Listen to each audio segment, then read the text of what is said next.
Ministri në detyrë i mbrojtjes Eyüp Maqedonci ka përdititur se nesër e diel fillon Defender Europe 2025, ushtrimi më i madh ndërkombëtar i drejtuar nga Ushtria e Shteteve të Bashkuara të Amerikës për Evropën dhe Afrikën. Forca e Sigurisë së Kosovës, pjesëmarrëse në ushtrimin më të madh ndërkombëtar të drejtuar nga Ushtria e Shteteve të Bashkuara të Amerikës, shkroi Maqedonci, i cili ka treguar se në këtë ushtrim do të jenë pjesëmarrës 29 shtete me 25.000 ushtarë të angazhuar. Kosova, ka treguar ai, është shteti pritës i shtabit të divizionit të 28 të ushtrisë amerikane, forcave të armatosura të Shqipërisë, Kroacisë, Maqedonisë e Bullgarisë.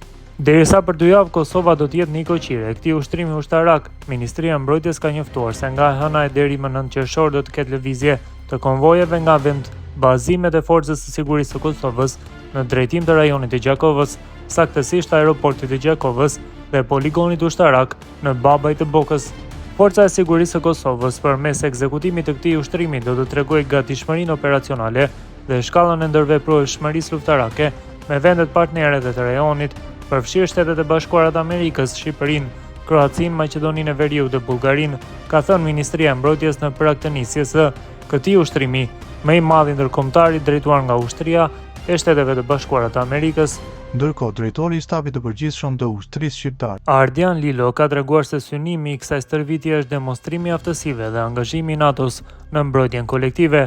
Ndërkohë, për herë të parë Shqipëria do të angazhojë edhe dronët e saj në këtë stërvitje masive.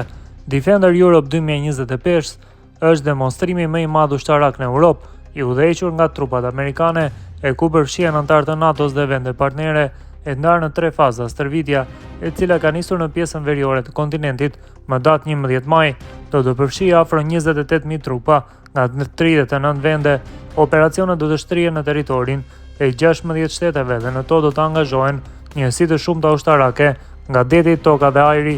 Ai thotë se synimi i kësaj stërvitje është për të demonstruar aftësitë dhe angazhimin e NATO-s në mbrojtjen kolektive dhe për të rritur gatishmërinë dhe ndërveprueshmërinë mes vendeve aleate në kohë të trazuara si këto, kur Rusia po sulmon Ukrainën prej shumë vitesh tashmë. Ballkani dhe Europa Juglindore do të jenë pjesë e skenarit të stërvitjes në fazën e dytë, Immediate Response.